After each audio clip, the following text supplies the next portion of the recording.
Всем привет! С вами Фанкиш, и сегодня мы поговорим про обвешанное оружие в мобильном PUBG. Дело в том, что шутинг в мобильной версии несколько упрощен, а вместе с ним и вся механика стрельбы, характеристики девайсов и другое. Поэтому мы не можем руководствоваться данными старшей версии, но оставлять вас наедине с оружейной из лобби я не имею морального права. Сегодня я расскажу все, что знаю про обвешанное оружие, кроме прицелов. Просто я ими не пользуюсь. Шутка, конечно. Выясним, как помогают или мешают стрельбе различные девайсы. Разберемся, какой обвес лучше в той или иной ситуации и для какого оружия подходит больше. Все, что я расскажу далее, я проверял лично на полигоне или в бою. Начнем с самого простого – магазинов под боеприпасы. Их всего 3 вида – увеличенный магазин быстрого доступа и увеличенный быстрого доступа. С увелмагами все и так понятно. Магазины быстрого доступа ускоряют перезарядку на 30%, как в ПК-версии, хоть само время перезарядки на многих пушках не совпадает. Нет магазина, но хочется перезаряжаться быстрее, в этом вам поможет тактическая перезарядка. Ее я замерял в гайде на автоматическое оружие. Тут же разберем муфты на дроп и карабин, а также колчан. Они ускоряют перезарядку тоже на 30%. Здесь тактическая перезарядка зависит от количества оставшихся патронов. С муфтой карабин, к примеру, показывает такую же скорострельность, что и М24 с магазином быстрого доступа. На очереди дульные насадки. Для автоматического оружия их 3 вида. Начнем мы с глушителя. Одни игроки считают этот апдейт топовым и самым желанным. Другие говорят, что с ним отдача больше или урон меньше. Сейчас вы можете наблюдать, как я делаю смертельный зажим со Скара. Принцип описан в видео про замену М416. Без девайсов зажим получается на дистанции в 60 метров. С глушаком кучность такая же. А это значит, что никакого влияния на отдачу глушитель не оказывает. На 65 метрах остановился пламегаз. И тут я не удержался и добавил в тест рукоятку, чтобы понять, какой вклад в улучшение кучности вносят ручки. Почему именно горизонталка, вы поймете позже. В результате кучность показана на 65 метрах и продолжаем с компенсатором. Компенс позволил зажать на 67 метрах, что несколько кучнее пламегаса. Но стоит ли платить за такую разницу скрытностью, решать вам. Лично я вешаю компенс только на берил, так как работаю им на короткой дистанции. Глушак занимает слот на моей снайперской винтовке, а в остальных случаях только пламегас. Сбегая наперед, скажу, что компенс не самый крутой апдейт для контроля стрельбы, и я припрятал парочку козырей в рукаве. Продолжая тему дульных насадок, разберем больший калибр. У дробовиков есть 3 варианта. Тот же компенс, утконос и чакбор. Первый и второй я сравнил на сайге, а второй и третий на С1897. Без лишних заморочек скажу, что эти насадки дают кучность по возрастанию в том порядке, как я их называл. Друзья, наконец я дошел до ручки в прямом и переносном смысле, когда пытался сравнить рукоятки. Начну с самого простого, неконтролируемого спрея без гироскопа. Если еще не поняли, то тут я сравниваю вертикальную отдачу. Необходимо пояснить один момент. Отдача эта появляется не просто так. У каждого выстрела есть энергия, которая рандомно подбрасывает ствол вверх и немного в сторону. Эта энергия зависит от оружия и апдейтов, которые гасят ее в общем, например, пламегас и компенс, или частично, как рукоятки. Вертикалка, к примеру, уменьшает вертикальную отдачу в ущерб горизонтальной. Оценку я давал от 0 до 3 звезд. 0 говорит о том, что в этом направлении ручка или не работает, или слабее всех. Не секрет то, что вертикальную отдачу гасит больше всего именно вертикальная ручка. Красная рукоятка показала второй результат, а горизонталка и легкая ручка вообще не гасит отдачу. В 11-й обнове, если кто не заметил, изменили описание горизонталки, и теперь она дает только уменьшение горизонтальной отдачи.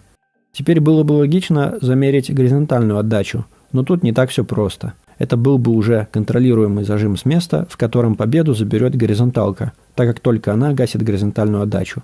Именно поэтому я выбрал ее для сравнения с другими насадками. Второй тест с быстрым наведением во время стрельбы и фокусом на голову. Он имитирует ситуации, когда игрок одновременно с входом в прицел начинает стрелять, а потом корректирует уже огонь. Здесь я больше обращал внимание на эффективность контроля раскачки в горизонтальной плоскости. Сразу проваливается вертикалка. Немного легче с упором для пальца. Раньше я топил, что красная по инерции вторая после легкой, но проигрыш горизонталки трудно объяснить. Легкая рукоятка дает наименьшую инерцию, что заложено даже в названии. Посмотрите, как работают красная и легкая рукоятки в одиночном режиме без контроля. Вроде красная лучше, так? А теперь контролируем отдачу на голове, и получается, что красная сходит с ума. Причем прыгает она больше любой другой рукоятки. По новой теории инерция у ствола с красной как раз высокая и раскачивает его в противоположных направлениях при стрельбе. Вес гасит отдачу и делает эти движения короткими. В итоге рисунок попаданий образует круг, центр которого часто перепрыгивается.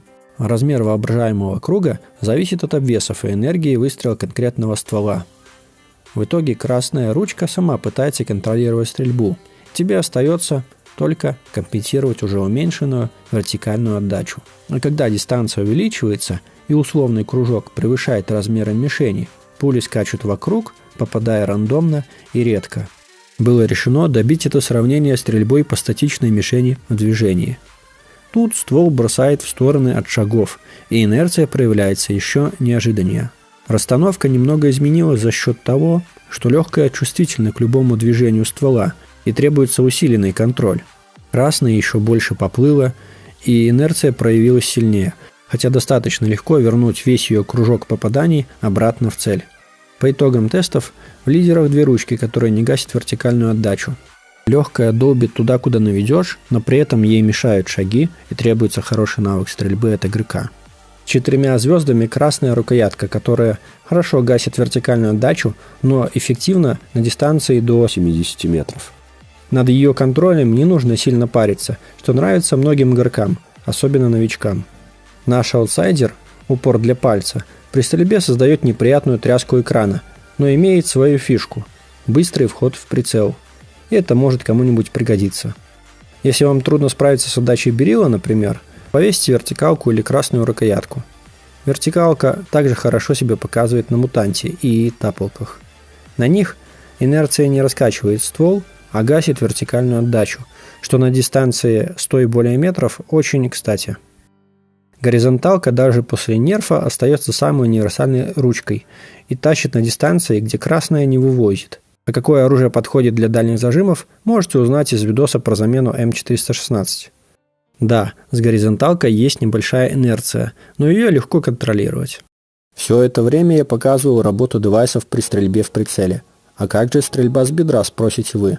Там обвесы работают точно так же, но имеют меньше влияния на кучность. Специально для ковбоев разработчики добавили лазерный целеуказатель. Лазер заметно улучшает кучность, и даже берил с ним стреляет кучнее топовой М-ки в полном обвесе. Еще одна фича этого девайса – указание места попадания, что логично. Разрабы уже давно разнесли перекрестие с точкой в прицеле. Совсем недавно перекрестие было немного выше реальной точки попадания, а теперь выше и правее. Я не знаю, зачем разработчики это делают, но теперь с бедра попадать еще сложнее, если не знаешь этого прикола. Если раньше я целился чуть выше головы, то теперь надо брать еще и правее, куда и показывает зеленый луч. В общем, для стрельбы с бедра целеуказатель – вещь незаменимая. Друзья, я вас поздравляю. Самое сложное позади, но не самое интересное. За это надо поставить лайк и вспомнить о еще одном обвесе. Это подщечка. Как вы можете видеть, она гасит отдачу как в одиночном режиме, так и в режиме автоматического огня. Так что ставить обязательно, ведь нет никакой альтернативы. Правда, есть муфта на коряк, которому отдача пофиг.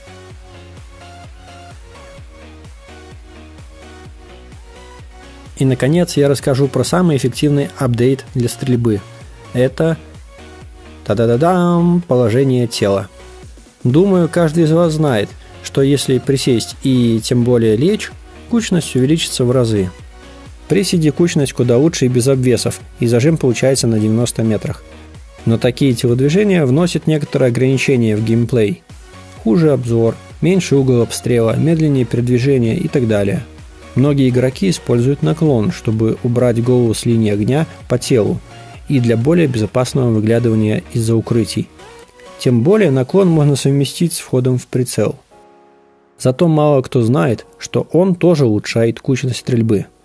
Вот зажим SCAR без обвесов и кучность на 70 метрах. Напомню, что такую же кучность я получил в предыдущем видео, когда на SCAR был полный обвес. Самое интересное, что эффект от наклона отлично суммируется с обвесами, и мы получим кучность более 80 метров. Более того, наклон отлично дополняет пресет, и кучность уже на 115 метрах. И если зажимать так с обвесами, то стрельба будет еще лучше. Это весомый довод для перехода на наклоны, если вы этого еще не сделали. Ну и напоследок про сошки. Я их могу проверить только на ДПшке, так как она имеет одинаковую кучность с AUG в максимальном обвесе. Так вот, при положении лежа по кучности у них остается паритет. Единственное отличие, что большая инерция ствола ДПшки в положении лежа исчезает, что заметнее по сравнению с AUG, у которого с этим все в норме изначально. Только дело в том, что инерция пулемета уменьшается и в наклоне, и в положении сидя, но в меньшей степени. Из этого делаю вывод, что сошки на ДПшке в мобильной версии не работают и на других стволах, скорее всего, тоже. Из этого обзора вы узнали, как на самом деле работают апгрейды на оружие в мобильном PUBG, как перестрелять противника с бедра или вообще без обвесов, какая рукоятка на цевье пойдет лично вам. На этом видео серию дикого задротства по оружию можно заканчивать. В этом у меня нет конкурентов. Если это видео было вам полезным, ставьте лайк, подписывайтесь, чтобы знать о выходе новых видео. Спасибо за внимание, всем пока.